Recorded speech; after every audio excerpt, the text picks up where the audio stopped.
And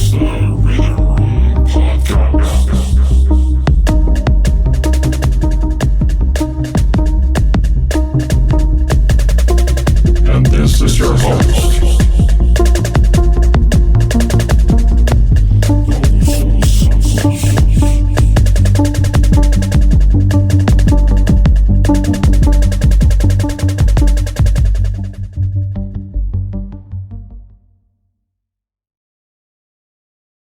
Imagine a snare drum, right? Just sitting there on a patch of perfectly manicured green grass. Okay, I'm picturing it. Now, I want you to imagine putting a pair of, wire-rimmed reading glasses right on the middle of that gray textured drum head. Oh, wow. Yeah, that immediately forces your brain to, stop and completely recalibrate. Right. It's weird. It is. I mean, you're taking this object that is entirely associated with, loud physical impact. Yeah. And you're pairing it with this universal symbol of quiet, meticulous study. Exactly. Because, when you see a snare drum, you instinctively brace yourself for just a wall of sound. You expect a parade or a halftime show or, a literal battlefield. Yeah, but those reading glasses, they totally change the equation. They demand that we lean in and really look closely at something that we usually just let wash over us. I love that visual. And that image perfectly captures our mission for today's deep dive. Because, wow, we have a massive, fascinating stack of source material sitting in front of us today. We really do. We've got stuff from all over the map.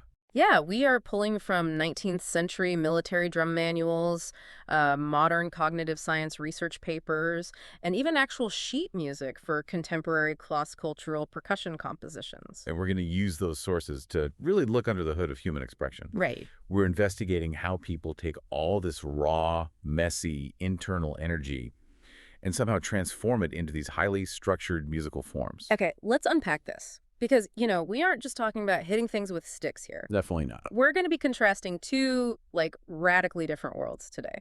So on one side, we have the strict, mathematical, historical, North American, rudimental drumming, so think the U.S. Civil War era. Right. Very rigid. Right. And then on the other side, we have the flowing, syncopated, communal styles of Brazilian folk music. It's a huge contrast. It is. And we're exploring this idea that music isn't just a byproduct of culture. It's actually a highly specific mechanical code that's born entirely out of the environment that creates it. Yeah. And before we can even look at the physical drums themselves, we have to kind of examine the human mind that's designing these rhythmic codes in the first place. Right. Why are we doing this? Exactly.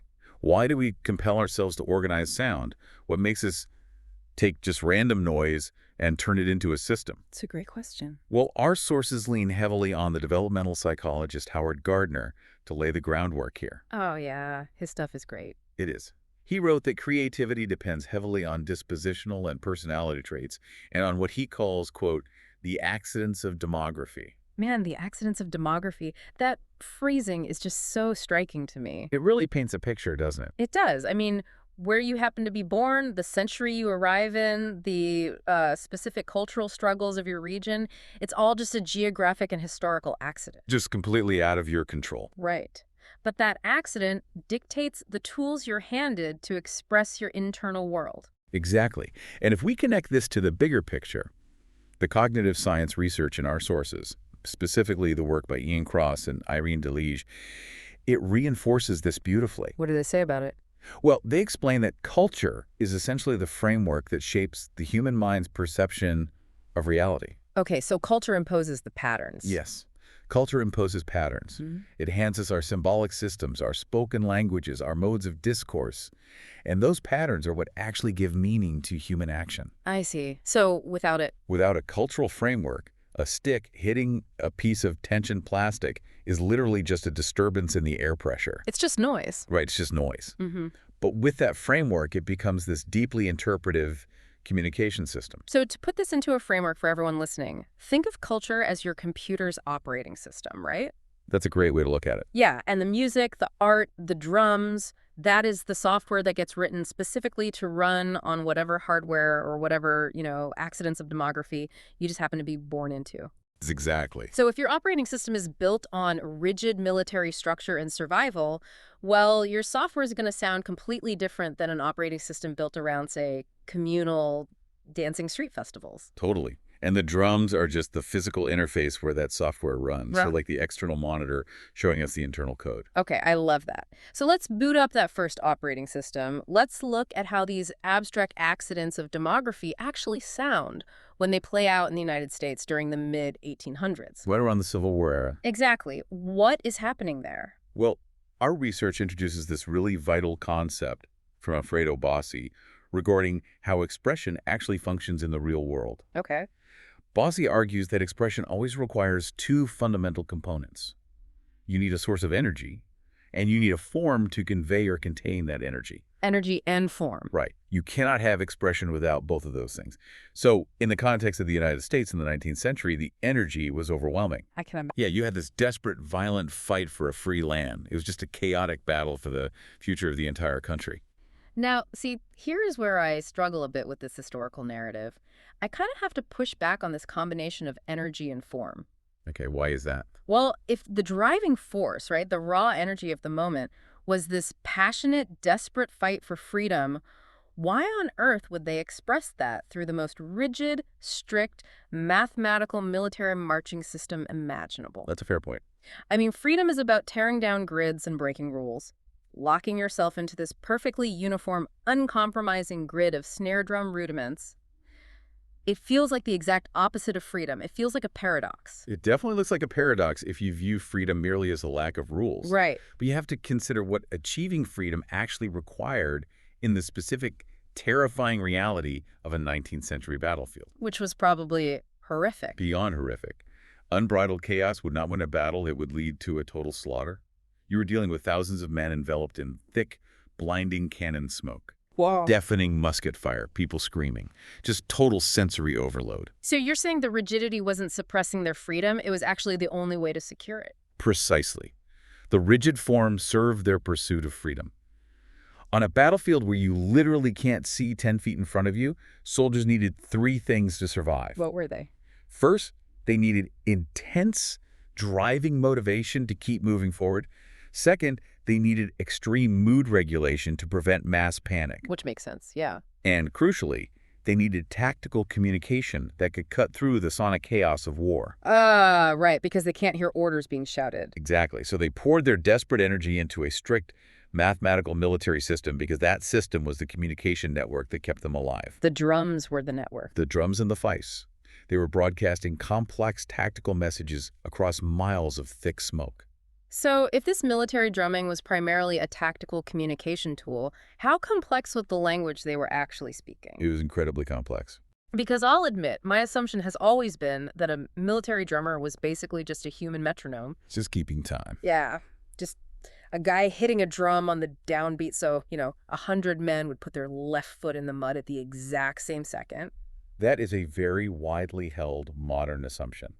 And it's one that Sanford Moeller fiercely dismantles in his writings. Okay, Sanford Moeller. Yes. Moeller is a legendary figure in rudimental drumming, and his historical analysis is foundational to our source material today. Got it. What does he say? He aggressively rejects the idea that drumming was just this mechanical, metronomic duty. In fact, he calls it the most ridiculous idea. He takes it personally. He really does. He treats the snare drum with immense reverence.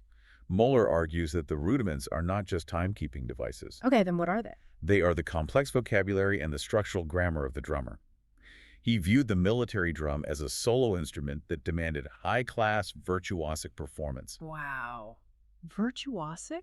Yes.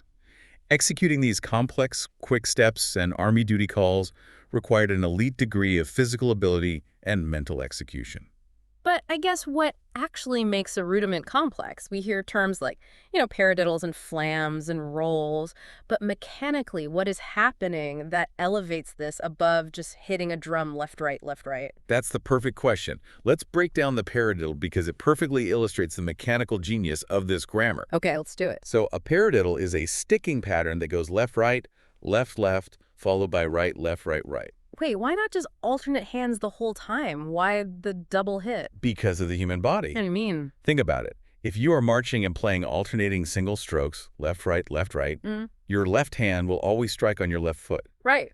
Left hand, left foot. But what if the tactical musical phrase demands a massive heavy accent on the downbeat of the right foot? Oh, Your right hand is out of Oh, position. exactly. It's raised on the upbeat. The paradiddle solves this entirely. By doubling up that last stroke, left, right, left, left, it naturally flips your sticking. Oh, wow. Right. Suddenly, your right hand is perfectly positioned and raised, ready to deliver a crushing accent on the very next downbeat without ever breaking the continuous flow of the roll. That is amazing. It's a brilliant ergonomic hack for human bodies marching under fire. It really is. It's the difference between reciting the alphabet and delivering a Shakespearean monologue. You're using the same letters, but the grammar and the structural vocabulary elevate it into high art. That's a perfect analogy. And there is a specific mechanical detail in the sources about this grammar that I found absolutely mesmerizing. Oh, which one? It comes from a historical 19th century text called the Drummers and Fifers Guide, written by Bruce and Emmett. Ah, yes. The emphasis on the space between the notes. The power of the rest, it's incredible. The guide is so strict, it says the performer has to be meticulous in their beats, never hurrying or dragging the time. Very rigid. Very. But the fascinating part is their instruction on how to execute a roll. They instruct drummers to beat their rolls as closely and tightly as humanly possible. But not for volume. Right? Exactly. Not to make them louder, but so that the rest, the literal silence between the strokes, becomes longer and more defined. They explicitly banned what they called unnecessary superfluities. I love that phrase. It's so formal. But the music was for the benefit of the marching soldier, Yeah. right? So the acoustic grammar had to be flawlessly clear. They argued that widening the rests and tightening the notes made the music more, quote, elegant and intelligible. I was trying to conceptualize this, and I think of it like typography. Typography, how so? Well, if I print out a page of text, but I remove all the spaces between the words, all the margins, all the line breaks, you just have a giant, unreadable black block of ink. Oh, right. You can't read it. The white space is what actually makes the letters legible. So on a battlefield, if a drummer just plays a constant loose wall of sound, it blends completely into the ambient noise of cannon fire and screaming. It just becomes more noise. Exactly. But by tightening the notes and widening the silence, the rhythm suddenly punches right through the chaos. The silence gives the sound its shape. The silence is the structural beam that holds the message together. Yes. And here's where it gets really interesting. Our source author uses a pop culture reference to translate this 19th century acoustic science into a modern emotional experience. I know exactly what you're talking about. Yeah. And it bridges the gap between historical theory and visceral feeling perfectly. They compare this highly disciplined, motivating military drumming to the final battle in the movie The Lord of the Rings, The Return of the King. Such a great comparison. Right. Picture that massive cinematic battle. You have these exhausted warriors fighting to the absolute limit of their physical energy. Yeah. And underneath that visual, you have triumphant major key melodies and these driving, constantly accelerating snare drums. It gets your blood pumping just thinking about it. It does. And the author points out that those drums are not just background texture. They are an active biological tool. As a viewer sitting in a theater, those specific rhythmic patterns are actively keeping your heart rate elevated. They're staving off your own viewing fatigue. Exactly. And that is exactly what the Civil War drummers were doing in the mud. They were using a highly evolved rhythmic grammar to biologically sustain a marching column of human beings facing terrifying odds. They were regulating the nervous systems of hundreds of men simultaneously. It's mind-blowing. And they achieved this not through chaos, but through the uncompromising precision of their rudiments and the acoustic clarity of their rests. So we have established this incredibly strict, grammatically complex American military operating system. What happens when you take that rigid vocabulary and crash it into an entirely different cultural operating system? This is where things get really fun. Because we've seen how rigid structure survives war, but how does it blend with a completely foreign culture? Well, our research explores a beautiful cross-cultural collision to answer that. The sources detail a specific musical composition that attempts a massive synthesis of these two worlds. Okay, tell me about the piece. The piece takes a traditional, rigid, rudimental quickstep called bidiotes and actively forces it to blend with a traditional Brazilian rhythm known as saranda. Okay, so for everyone listening, saranda is a traditional Brazilian dance. It's highly communal, often danced by a community holding hands in a big circle. Very different vibe from the battlefield. Totally. Mechanically, it has this deep, swaying, syncopated groove to it. It often lives in this rolling time signature that feels circular, not linear. It is culturally and physically miles away from a rigid military march. It really is. So how do they fit together? By layering these two frameworks, the composer forces a fascinating, almost physically agonizing dialogue for the performer. Agonizing. Yeah, because the musician playing this piece has to physically and mentally straddle two conflicting realities at the same time. Oh, wow. With their hands, they are executing the strict, mathematical, highly regulated vocabulary of U.S. rudimental percussion. So, the paradiddles and crisples we just discussed. Right. But the rhythmic framework underpinning those hands, the internal pulse of the entire composition, is leaning heavily into the dancing, swinging soul of the Brazilian saranda. Mechanically, that sounds like a nightmare. It is intensely difficult. I mean, you are asking the performer's brain to just split in half. You're demanding they use the hyper-precise grammar of war and discipline, but forcing them to speak the fluid, syncopated language of community and dance. The downbeats are literally fighting each other. Yeah. It creates immense polyrhythmic tension. But it also proves something vital about the forms we create. Which is? It shows that an acoustic code can transcend the original energy that birthed it. Oh, I see. You can take the military form and stretch it to express the energy of a Brazilian street festival, provided you understand the mechanics of the grammar intimately enough to translate it. That is so cool. Okay, so we've zoomed out and looked at how rhythm expresses national identity and how it navigates these massive cultural collisions. Now, I want to zoom all the way in. Let's do it. What happens when you apply that same rigid military grammar to the most unpredictable environment at all?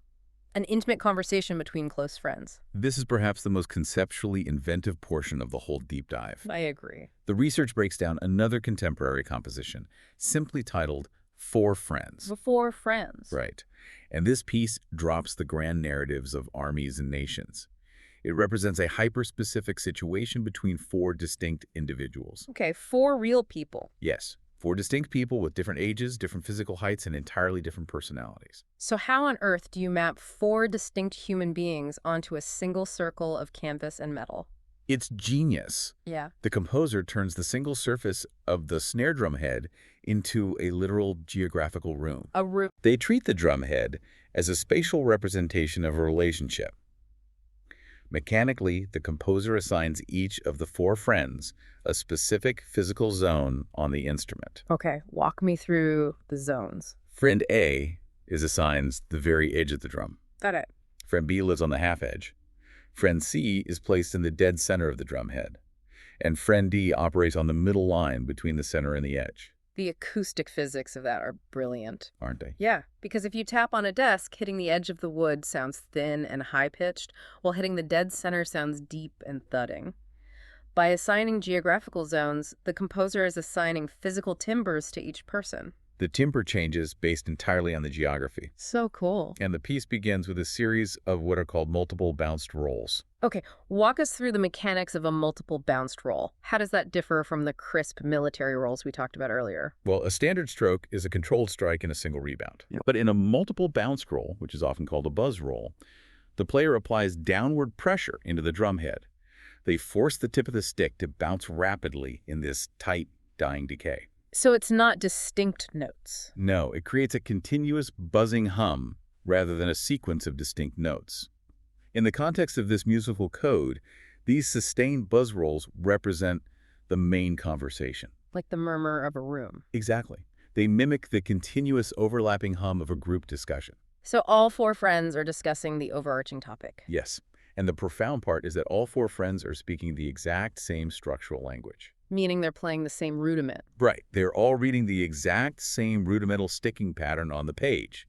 But because they are executing those multiple bounced rolls in different geographical zones of the drum... You get four distinct buzzing frequencies. Exactly. The edge sounds tight and anxious. The center sounds throaty and grounded. The four distinct sounds represent their four distinct personalities. That perfectly mirrors human interaction. It really does. I mean, we can sit around a table discussing the exact same issue, using the exact same English language, but our perspectives, our emotional timbers, they sound entirely different based on where we're coming from. Right.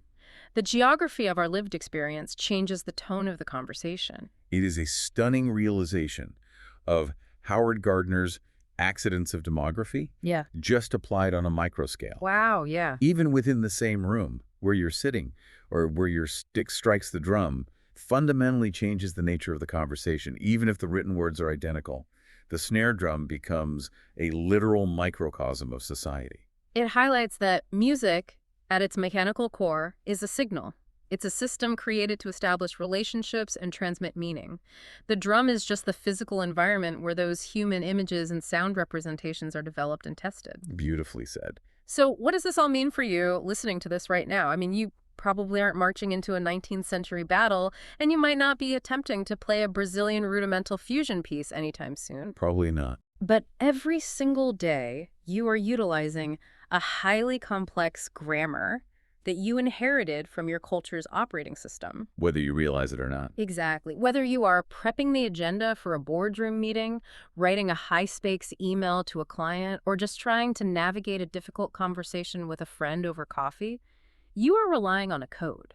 You are constantly operating within the rhythmic patterns and symbolic systems imposed by your cultural framework. And the questions you need to ask yourself are the exact same questions those master drummers asked in the 1800s. Which are? Are you making your daily communication elegant and intelligible? Are you stripping away the unnecessary superfluities, the jargon, the filler, the defensive posturing, so your actual message can punch through the noise? That's a great point. And perhaps most importantly, are you honoring the rests between your words?